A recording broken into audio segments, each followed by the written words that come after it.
Good morning and welcome to Optima Healthcare Insurance Services webinar, Ethical and Safety Risks from Bias in Healthcare AI. I'm Haley Flower with Optima. As a reminder, this webinar is being recorded. Everyone who is registered will get a link to the recording via the email address you provided. And as always, the handouts are available on our website at optimahealthcare.com. They will also be sent with the recording link. During the webinar, if you have questions, please feel free to use the Q&A feature. I will be monitoring that and we will address all questions at the end of the presentation. We have two wonderful speakers joining us today. Maggie Neustadt is the Vice President of Risk and Claims Management for St. Luke's Health System in Kansas City, Missouri.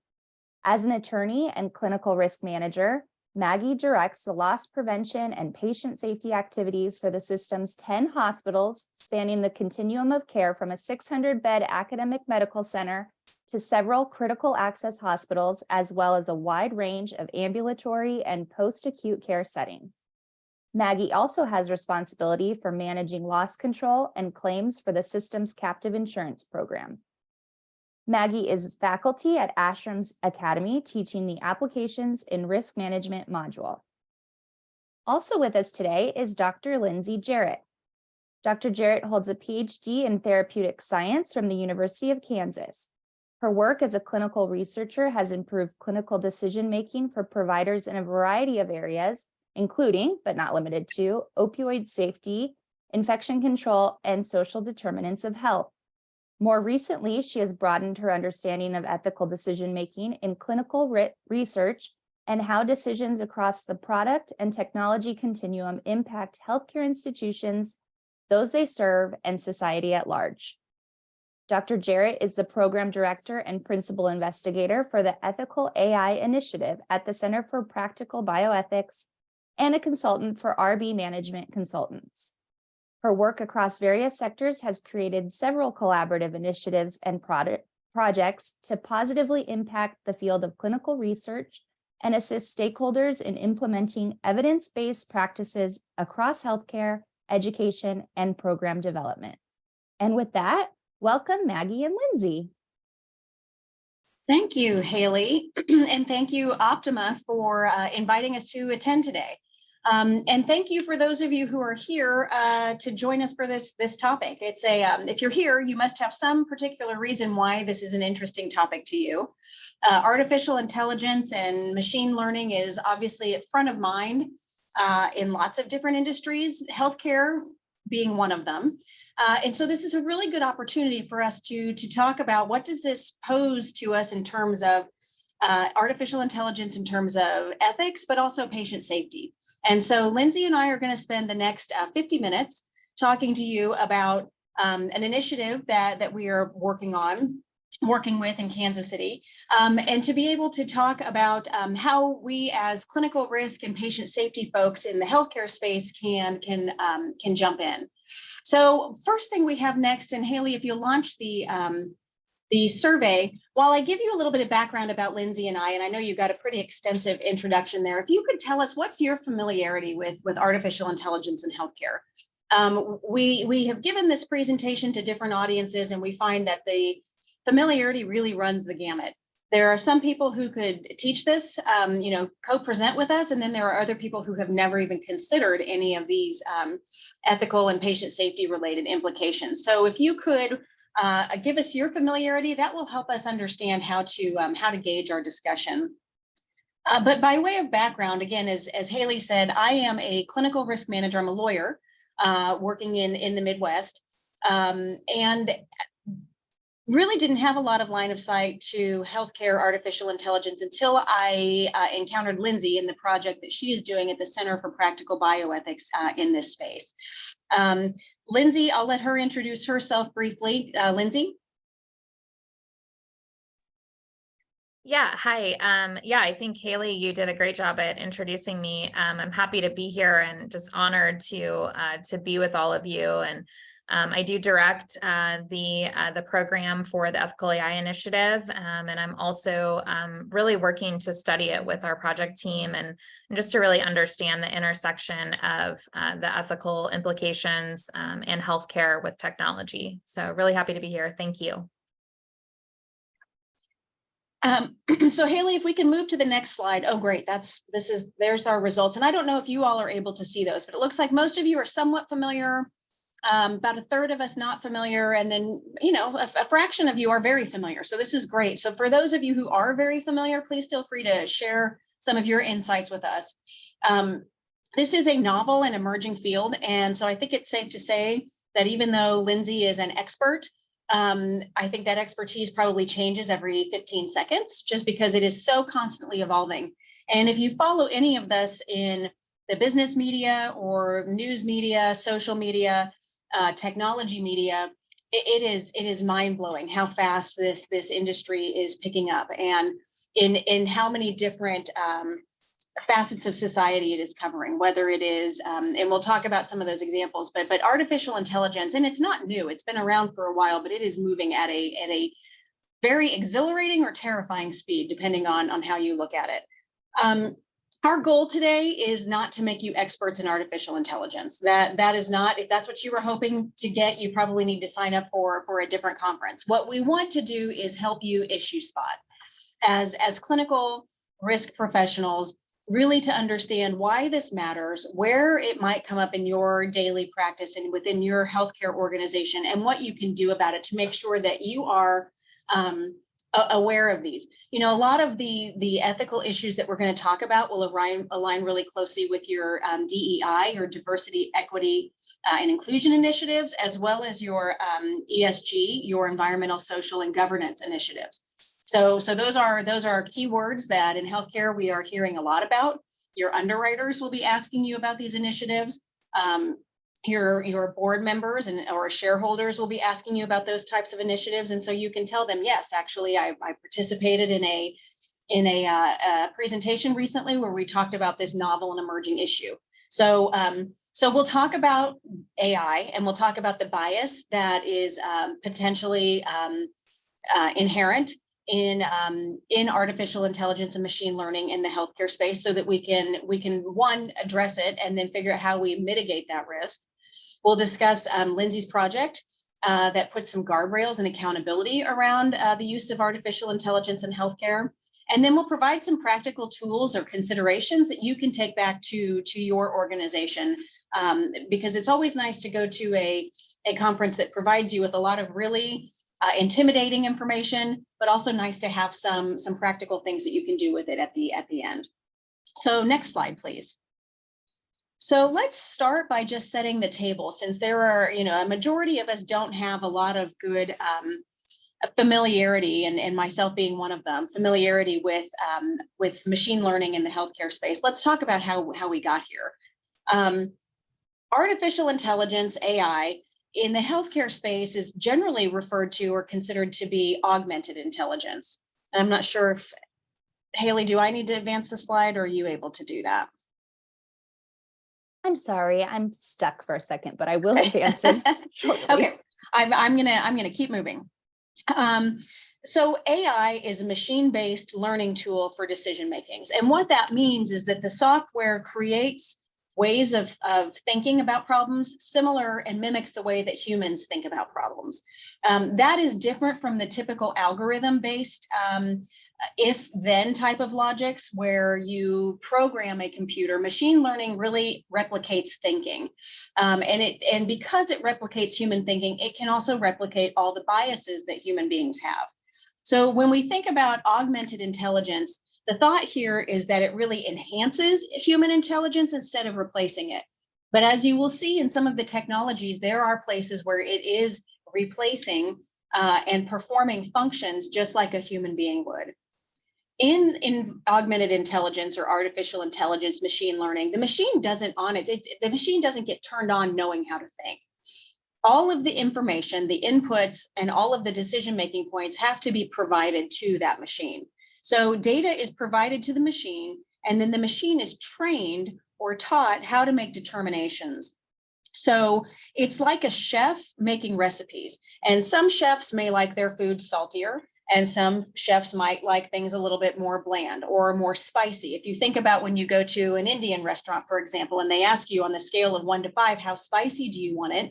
It allows the individual to put some of their own preference into that data.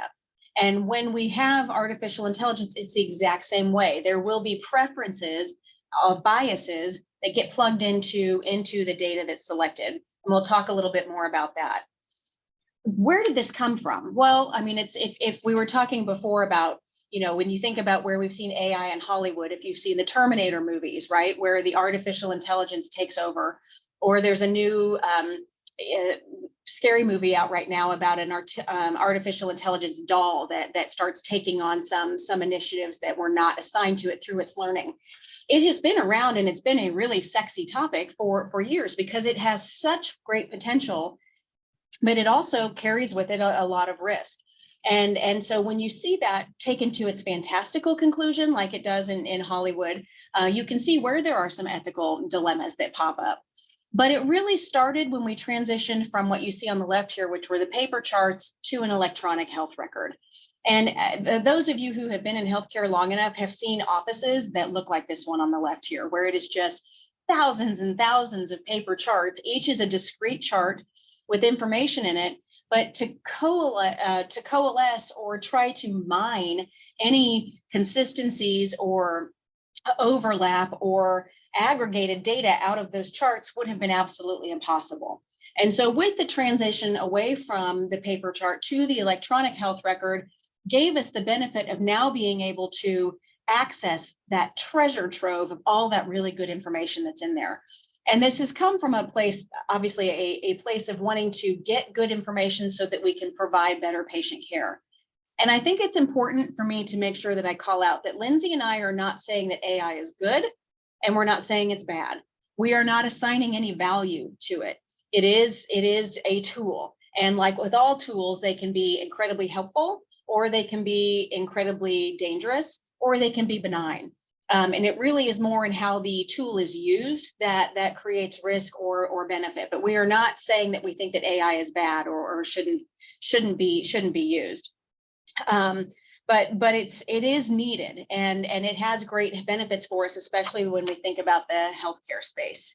Next slide, please. So as we talk about this augmented intelligence, the places in healthcare where we're seeing this used most frequently are these four that are here on the screen.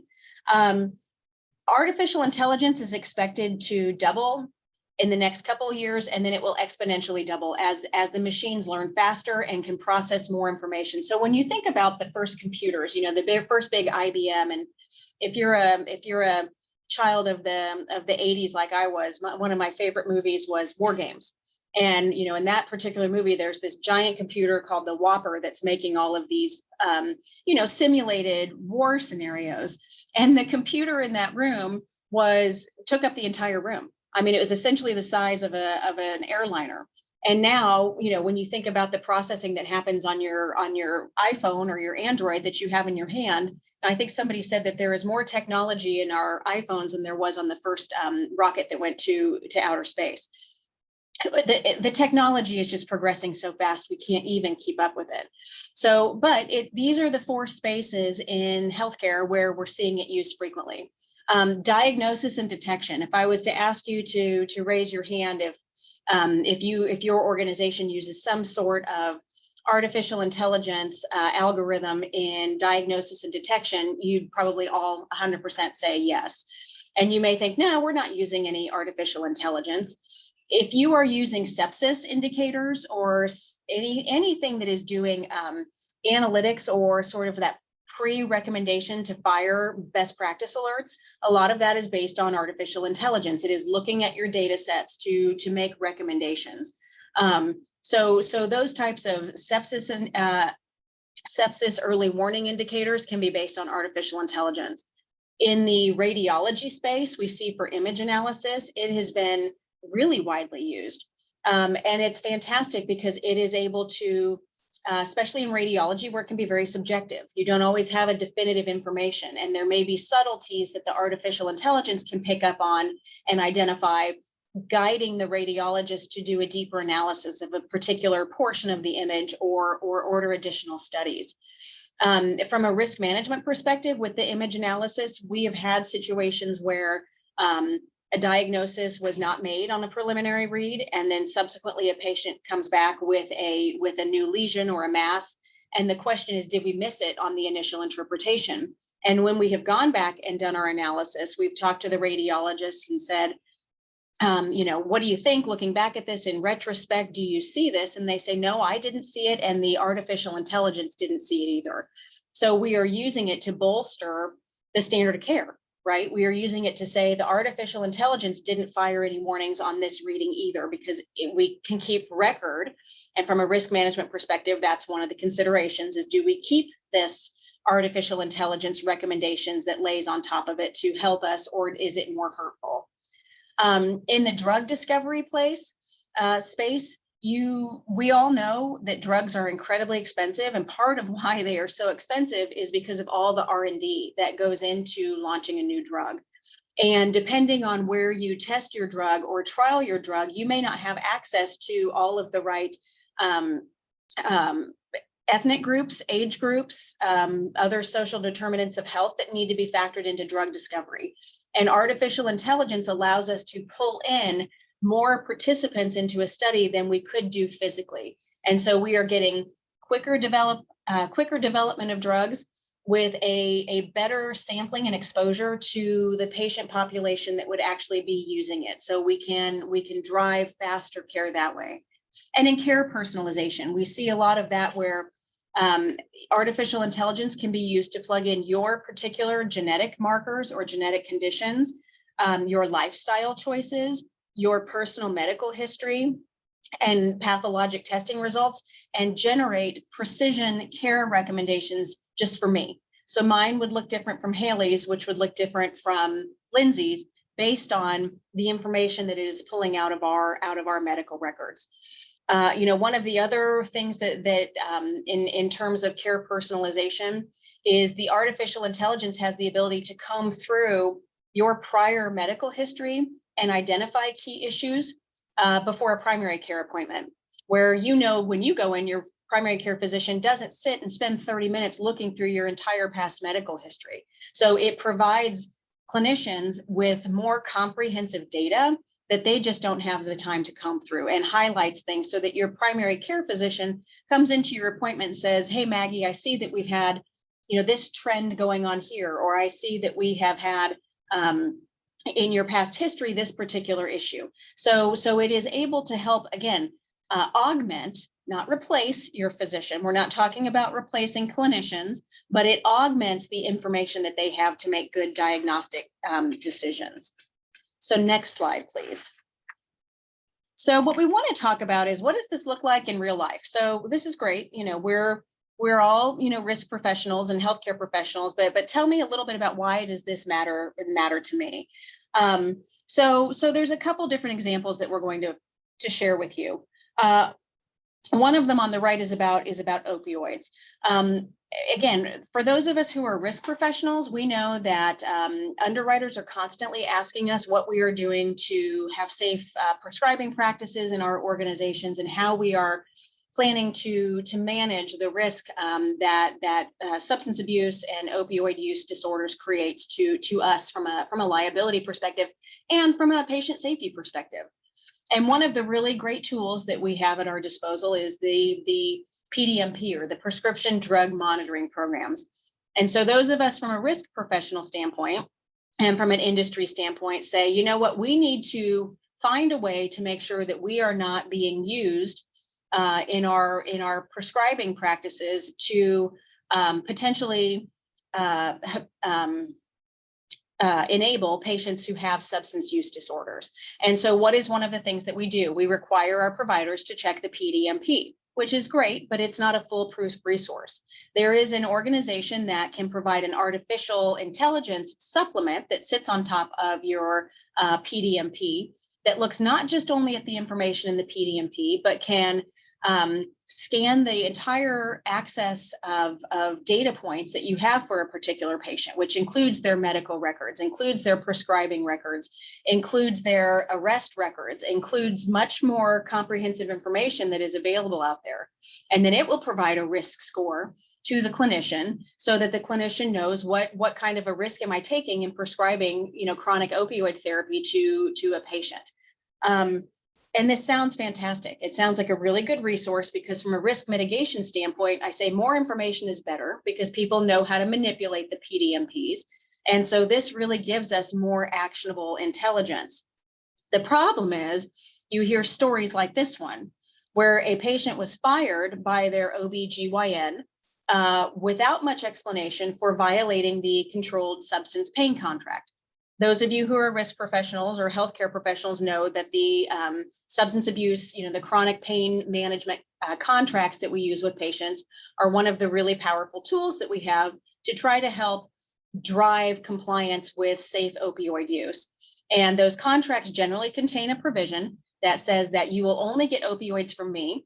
And if we discover that you are getting opioids from multiple sources, that we will terminate our pain agreement with you and we will no longer provide you with opioids. Again, in theory, a really great practice, making sure that one person has good line of sight to what you are using and there's no opportunity for abuse. Well, in this particular circumstance, the patient was called by her OBGYN and said, we are terminating your pain contract and we will no longer be providing you with opioids. And the patient was really surprised. There was no dispute resolution process to say why or how or what's causing this. And what turned out was the patient did some more investigating, and the patient had a 13-year-old dog that had cancer. And the 13-year-old dog with cancer had been prescribed narcotics for pain control at end of life. And the prescriptions can't be filled under Millie Johnson, the dog's name, so they were filled under her name. So when this AI went out and looked for information about this patient, it appeared that she was getting narcotics from multiple sources.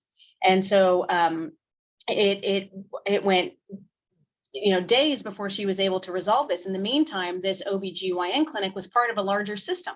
So then what happens is you get flagged as having a high risk score within that system, having been terminated from one clinic, and then the dominoes start falling. It's almost like if your credit is stolen and you have a flag that hits on your credit report, it starts flagging lots of other places. And so she began getting notifications from other providers within the system that they were terminating their relationship with her, or she felt like she was being treated differently when she would come into patients because there was this alert that she was a substance abuser. And so there was no way for her, there was no official recourse for her. There was no way for her to get redress or to prove. It really put the burden back on her to prove to the organization that this was not something that she was doing. But in the meantime, she was cut off from her pain control. And so I think those are some of the assumptions that we make when we put so much reliance on artificial intelligence and the way that it can gather that information. So I know Lindsay's going to share an example about the image on the left. Yeah, and I'll just shortly go through this example. This is something that's actually one of the first ones that was really brought up in the space of kind of that space of not having enough data. So we kind of talk about it, and having a lot of data and making sure that we understand what the actual insights are from that data. But we also run into the problem, and I think that a lot of us have been kind of faced with looking at this, especially since some of the things that happened during the pandemic and things that we saw through COVID identification and treatment and those kinds of things as well. But this was one of the first examples of thinking about skin cancer identification and the data that exists for that identification and diagnosis. And so, this is something that has been a space where people really want to see kind of advanced intelligence come in, is in this sort of like laboratory environment, kind of diagnostic space, and that we really want to understand things that maybe we can't see as a human being, or that there's so much information that we can't necessarily see some of the granularity that's required with some of these specialty kind of diagnoses. So this is definitely an area of opportunity. But one of the flaws of this type of work that we've seen is that you tend to make assumptions from the data that you have. And this is an example where you're looking for a tool to identify skin cancer in this example. And you're using information, this particular tool was using information that it had collected from people that had been diagnosed, and was really understanding, skin cancer and being able to identify it. But what they found when they looked back on this algorithm, because they were having a lot of errors and it really wasn't matching what was actually needed for a lot of patients, was that they were missing huge cohorts of people in the data. So this algorithm worked really, really well for people that had lighter skin tones, but worked horribly for people that had darker skin tones.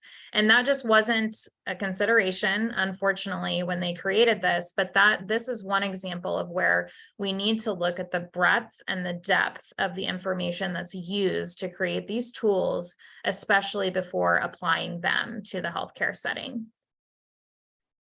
So Great. Yep. Next slide, Haley. So we're talking about bias, but I've also told you these decisions are made by machines, right? So how can a machine be biased? Because I think the thought is that the machine, again, you turn it on and it doesn't have bias, it just has data. Well, it comes from these different types of biases here come from the information that's provided or excluded or confirmed or reported. And so we'll talk a little bit about these. But if you think about it, every programmer who is designing artificial intelligence or machine learning tools has their own bias. Whether you think you do or not, that's part of the problem with bias, right? Is that you don't necessarily recognize that it even exists.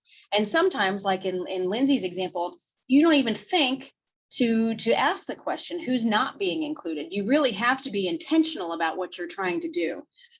There was a recent experiment, and I read an article about it yesterday, actually, where they asked an artificial intelligence machine to identify specific healthcare types of professionals.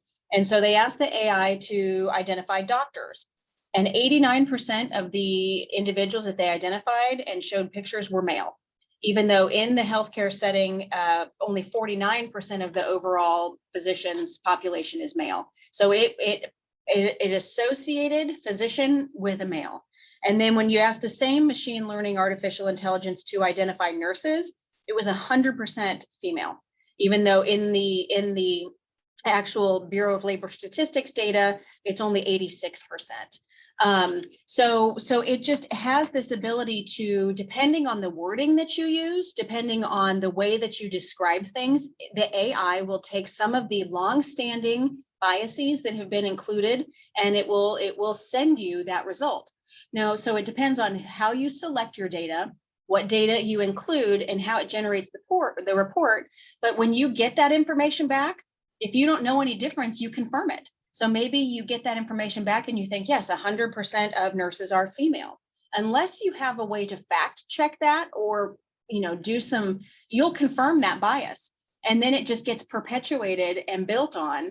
And then that just compounds the problem. And so what we are going to be proposing today is that we really have to be very intentional about what kind of data are we using, our vendors, and how our vendors are providing us with that data. What are they doing to be intentional about it? And so again, that's part of the reason why these understanding that this bias exists is incredibly important. Next slide, please.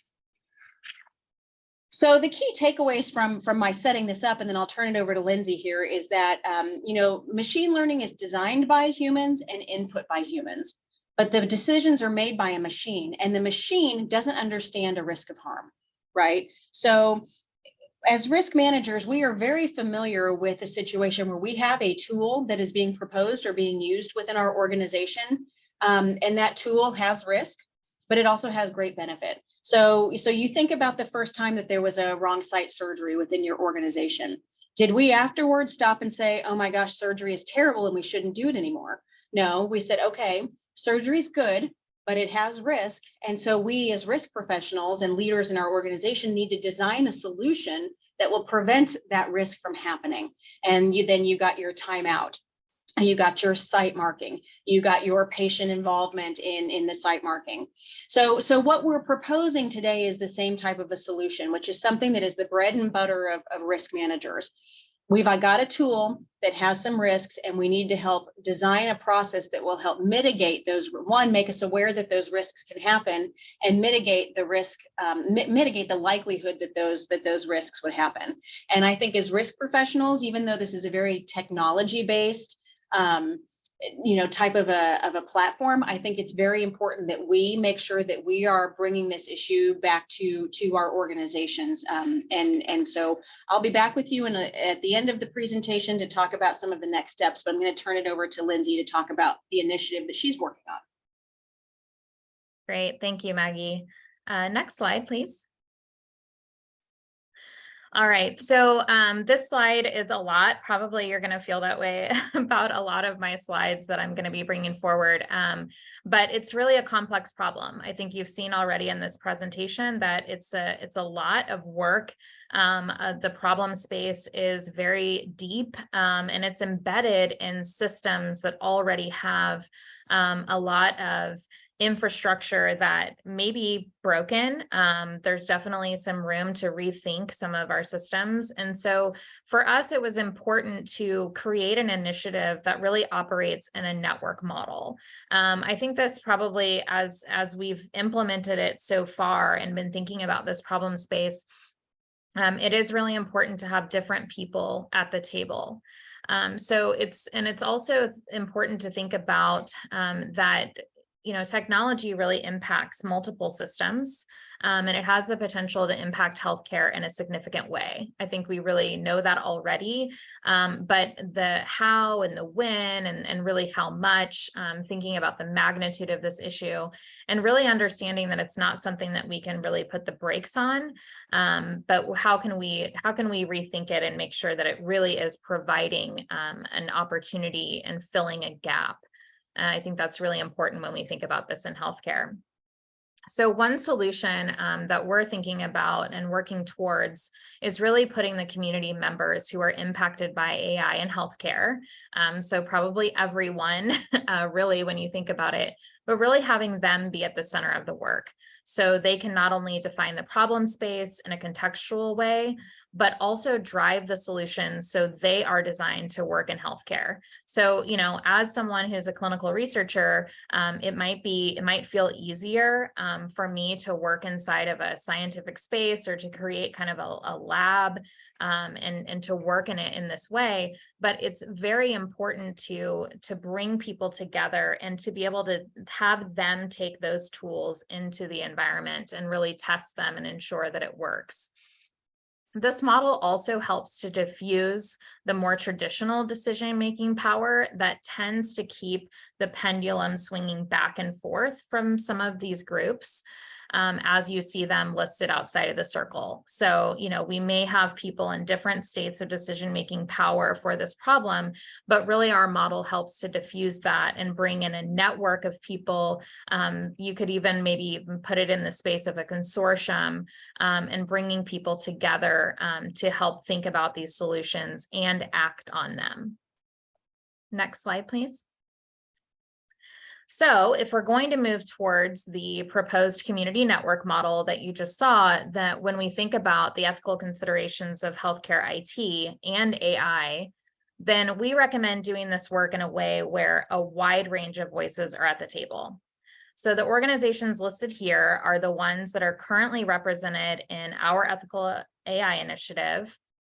And we believe these organizations span expertise, influence, and decision-making power across healthcare data, systems, research, innovation, payers, and marginalized communities. And that's why it's important to have all of these different stakeholders at the table, because there are so many different types of people impacted. So even though these are a sampling of the stakeholders, which really started out as a regional discovery for us here in the Midwest, but as we've expanded, we have had a lot of national stakeholders, and we also have our first international member as part of our council. But we really believe that this model can be replicated in other regions using other voices, other organizations, institutions that are already probably thinking about these problems and are working towards solutions. And because all different types of organizations and institutions, from community groups to payers, from startups to Fortune 500 healthcare IT companies, but really all of them are necessary to the solutions we put in place. And that's why we're creating this network. Next slide, please. So maybe after the last two slides, you're still thinking, well, why do I need all those people at the table? I have, really intelligent people in my system. We've hired people that can start to solve these problems. I have a really great R&D program. We have tools in place to be able to think about these and to provide solutions. But we really think that there are so many different problems that need to be addressed. It's just not one thing. One of the things that we've seen in the last couple of years happen is that we've put a lot of energy and a lot of focus, and even some regulatory components around the actual development. And that includes, things that are happening in the data science space, or maybe even in the R&D, but maybe on that D side. And that there have been some tools. There's even been some open source applications, different things that you can use to be able to check your data. And we've seen that on that side really well, but we haven't really seen it on the other part, or to kind of show the holistic part of the healthcare space. So we really think that these problems have a significant overlap, and I'll address these in the upcoming slides. But when we think about this ethical problem space, when it comes to AI, we can break it out into these three different areas. Areas that may seem familiar to you, but because some of these problems show up in other areas that aren't technology. In technology, though, we tend to think about this problem of interpretability. So have you ever received a recommendation from a piece of software, even something at your home that you're using, or something that you have in your pocket or your purse, and you wonder, where did they get that information from? Even if you went digging, the average person wouldn't even know how to start looking. The second issue is the notion garbage in, garbage out. So if you have certain things already present in your data and in your tools, you can't expect it to magically disappear when you create an algorithm. This area is something that people have really been talking about since the pandemic. And the last one is something that might exist in other areas already in healthcare, but in technology, it becomes especially problematic when you think about how a machine may make a decision instead of a provider, or really any healthcare staff, and then that decision is a mistake. But who is to blame? The tool, the provider, the system. All of these areas are problematic, but it's where they intersect that may be where we need to pay attention. Next slide. So given all of these things happening in a clinical context where the AI systems will have incredible complexity, but are too opaque for interrogation and are living in a place that lacks appropriate governance, we run the real risk of perpetuating biases that very likely already exist in practice, kind of like what Maggie was talking about earlier. And that's even without technology. So you could see where this could be problematic, right? Next slide. So these are some things to give you a little bit of a glimpse into how we've created some of the work that we're working to put in practice. We think that there's some hope in the healthcare space to tackle this problem, because we have some principles that we can lean into that most of us operating in healthcare are familiar with. These ethical principles listed in the top of this visual are pillars to the healthcare field and are already pivotal to how we provide care and what our society expects of healthcare. So with this in mind, the Ethical AI Initiative has been spending time discussing what these principles need to look like for the design, development, and implementation of AI systems in healthcare, which takes me to the second list of concepts. So these may seem more familiar or maybe less conceptual to how you might map policy into the 4 that I just discussed. These concepts are crucial to how we not only think about data collection, storage, and analysis, but also how we think about how we create algorithms, purchase database products, and implement algorithms across patient populations. How we take these concepts and map them to solutions is a whole other story, but we have offered a few ideas in the last box, which we think will help to close the loop between theoretical ideas and practical interventions, which is, always the sweet spot to putting these things into practice. So one that we're in the midst of right now is in professional education for those wanting to know about the ethical considerations of AI in healthcare. The others are ideas we hope to stem from that, and we are actually working with some of our partners to sort of test some of these things out. And with this slide, I always also like to use it as an opportunity. If there are things that you're putting into practice, things that you would even like to bring to the table or to have conversations about, I'm always open to learning, and I would love to hear about all the things that your organization is doing or the questions that you might have about this. Next slide. So as we think about our response to the complex arena of healthcare and the addition of AI into this space, we already know that there's a lot of conversation still necessary, and a lot of people and companies are not always on the same page. There are 4 areas that we think encompass the missing parts of ethical AI. So there's standard terminology. So how do we define AI, the problems, the risk, and the solutions? Organizational processes. Do we know how AI is designed, developed, implemented, and used? Frameworks for impact. So what infrastructure exists for the terminology and the processes to understand the impact and the risks? And then regulatory guidance. Well, this is very limited today, as we know. I probably wouldn't be here talking to you if we had some clear regulations on how to do this in the healthcare space. But we also can already start thinking about this and determine how are we ready as a system for that guidance if it were to occur today. And I think that's actually the space in which we are right now. But right now, we're still living in the Wild West of design, development, and implementation of these AI tools in healthcare. And the bottom half of this slide kind of outlines just a few recommendations to address the areas above. These are things we've already discussed in this presentation, but I hope this offers you more of a map for why these practices may be important. But how do we actually put these things into action? I'll give you a few ideas as we start to wrap up our time today. Next slide. So before I pass it on to Maggie, I wanted to kind of give you a few areas that we think really could address some things in your organization today. This has been a really fruitful, collaboration between Maggie and I, because this is, risk management wasn't necessarily a space that I had on my radar.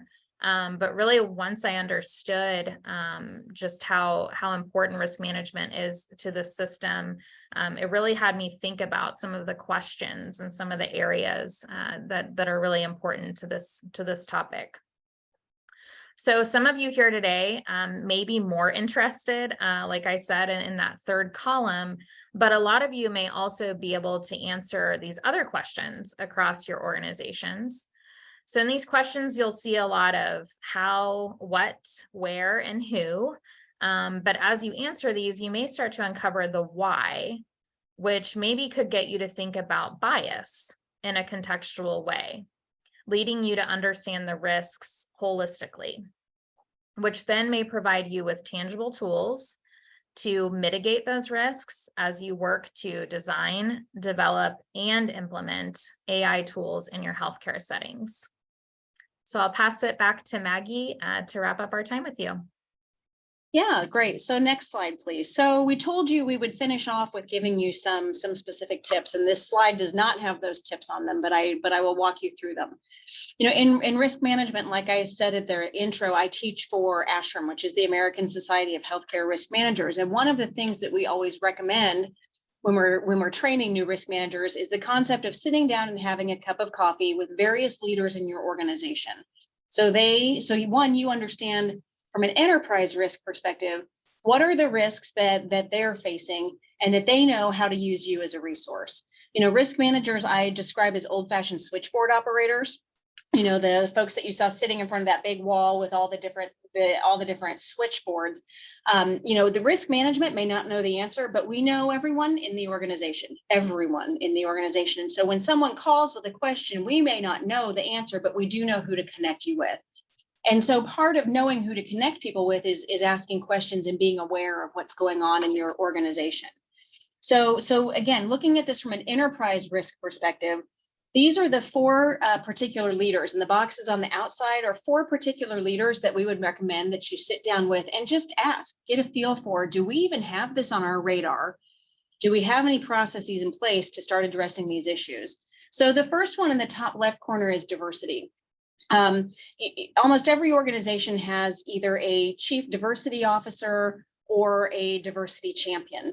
This fits squarely within that person's area of interest. They'll understand the need. You know, from a diversity perspective, they will understand why it's important that the algorithms and the systems that we use, whether we generate them or buy them from vendors, need to apply to our patients fairly and equitably. And so this person would be a really great partner for you to be able to help initiate and get the attention of why this really matters. You'll need to meet next then with your PI partner, whoever it is that's driving your process or performance improvement across your organization, because they will have the tools to help you drive the PI work and set the metrics. How are we going to monitor to make sure that we're not causing any bias? What are the tools or the process metrics, the KPI that we need to put in place to make sure that we are driving change in this space? Then you want to talk to your procurement leaders. I think on the slide before, you know, Lindsay had some questions to ask about, and some of those were when we procure things, how do we evaluate the impact of this product on our system? When we are buying things, what are we asking our vendors? How are you monitoring your bias? How are you responding to allegations of bias? How are you tracking and trending? What are your success rates or your result rates? We need to be building that kind of language into our requests for proposals for new vendors, and certainly in our contracts, expecting them to be accountable for the elimination of bias. How do you know there is no bias? What are you doing to make sure there isn't bias? So having some accountability from those vendors when we do our procurement. Also, another risk management consideration to think about in there is the one that Lindsay had on the prior slide. And she's mentioned, if something goes wrong and there is a patient harm, who's responsible, right? Is your patient going to care that it was an artificial intelligence platform that you purchased from a vendor that caused their misdiagnosis? No, I mean, the patient is going to look to you as the organization or you as the healthcare provider for accountability. So how are you going to manage those situations? Are you going to be responsible because you purchased something that had this defect or fault in it? Or are you going to explain to your patient that we didn't know? And then the question becomes, should you have known? So I think in terms of managing adverse patient outcomes, it behooves you as an organization to make sure you've asked those questions, because it's not going to be enough to just say, we didn't know this was a problem, we didn't ask, we didn't look. I think patients are going to expect accountability from your organization, and that starts with procurement. And then the last person to have a cup of coffee with is your chief medical informatics person, or chief nursing informatics if you have both. Whoever it is in your organization that is clinically related to informatics, because they will understand the specific risk. Your procurement folks have a very specific bent.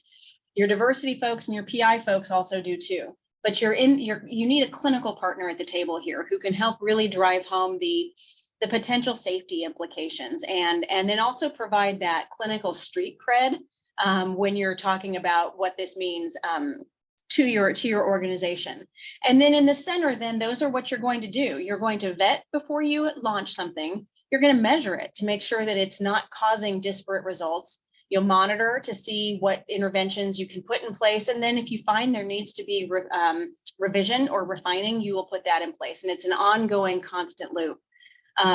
So it is a as Lindsay called it, sort of the wild, wild west, because there is just not a lot of infrastructure around it. And as she said, there's no regulation. So what the center is trying to do and what we're recommending are just starting to create best practices for how healthcare organizations can, again, back to that wrong site surgery, identify the problem, put some interventions in place, and then make sure that if we do have fallouts, that we understand why and how the interventions that we've put in place are not currently addressing that patient safety risk. So we're at 12:50 our time. You guys, I think, are Pacific time. We're at 50 minutes. We're going to stop and take a breath here. And I know we can post our email addresses in the chat. I know Lindsay would be happy to hear from any of you who have ideas or interest in what the Center for Practical Bioethics is doing. But Haley, I'll turn it over to you to see if there are any questions or if there are questions that Lindsay and I can help address. For those of you who have to drop off to get to other meetings, thank you so much for taking the time and in the interest in this subject. And we look forward to where we can report out on this moving in the future.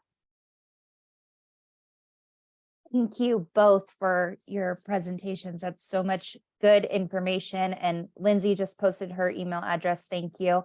In the chat, if anyone wants to submit a question, please use the Q&A feature so that we can address those with you.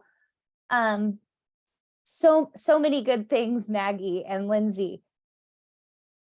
For our risk managers, after they get off this call, while their brain is still running through everything we've talked about today, do you have something?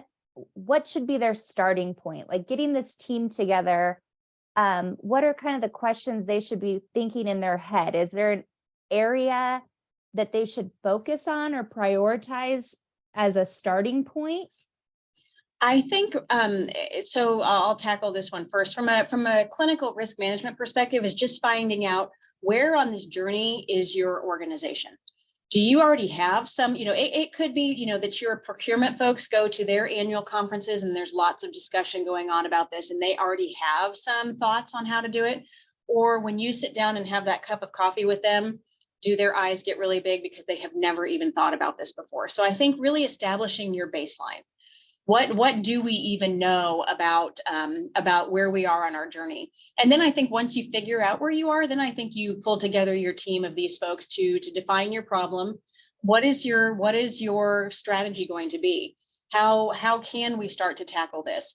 And not to be too frightening about it, but this isn't only something you do when you procure a new vendor.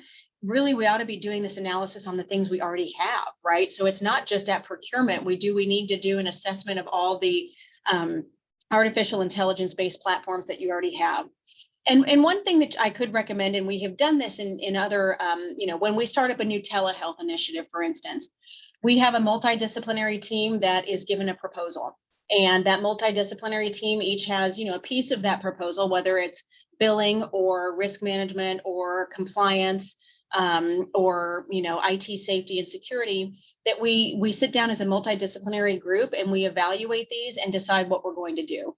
And that's how I would imagine, the bias or at least accountability in terms of your use of artificial intelligence would be a multidisciplinary group.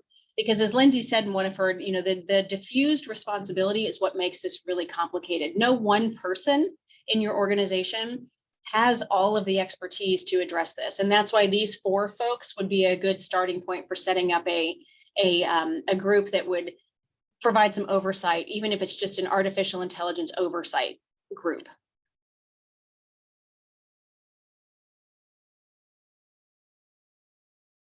I think that's helpful. Thank you, Maggie. And we did have one question come through, which you guys have talked about throughout, and that's specific to the vendors and how we go about auditing and engaging with vendors if this is something we haven't done before? And we talked about a checklist. Do you have a model that you could share as far as that goes? Yeah, that's a great question. We're still working through kind of the checklist idea for kind of like a buyer's guide, is how we've been thinking about it.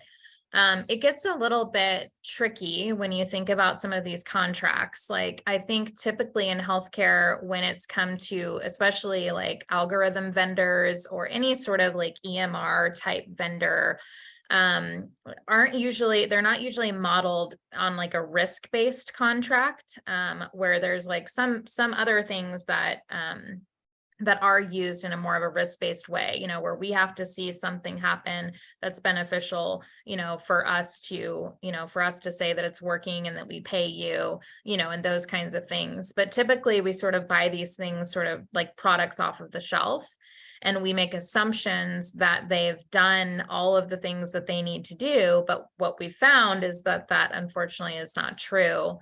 And to give the vendors credit, there hasn't really been a lot of guidance on what they should do either. This is sort of a societal conversation, right? So I think one of the things that we have seen and kind of been working on as like a starting point is something to kind of piggyback on what Maggie said, of really understanding the inventory that already exists. And to also understand what is your stake as an organization in those relationships. So sometimes there are shared sort of R&D kind of procurement opportunities where you have a relationship with the vendor, you're building it together, and then you're piloting it. Those are probably different relationships. So really, I think one of the things that could help is really understanding the inventory and understanding the context in which those are used. I think is one, our pilot site has been trying to do that across their organization, which I do think for larger organizations, that could be a heavy lift. But I think at least it will help you kind of understand those relationships that already exist. Anything outside of that, I feel like is probably needs a lot more legal guidance, and probably a lot more people at the table to kind of understand how to rework maybe some of those contracts and relationships. I don't know if Maggie, you wanted to add anything there. No, I think, this is, now that we've had this discussion, if you're not familiar with it, you will see AI considerations popping up on every webinar and every article from every organization that you work with. I mean, as a lawyer, I am getting emails about the risk of artificial intelligence and giving legal advice or doing legal research. This is about, I think, and Lindsay and I were talking this week, there was an episode of Chicago Med or Chicago Fire this week, one of the NBC shows that had an entire topic built around artificial intelligence and patient safety. So it is reaching a crescendo when it is making its way into network television prime time. So you will start to see. So I guess my point there is that your vendors are becoming incredibly familiar with this. They know that their customers are going to be asking for it. They should be proactively coming to you or have their information ready if they're a sophisticated enough vendor. Because just like we're talking about this in healthcare risk management, they are talking about it in their circle. So I would think they are going to be prepared with answers for this information. Thank you both for that. So much good information today. I don't see any other questions that have come in so far. So we'll wrap this up, but please do complete the online evaluation form that will populate when I close the meeting. We appreciate your input and build our education based on your feedback. Thank you so much for joining us today, and everyone have a great day.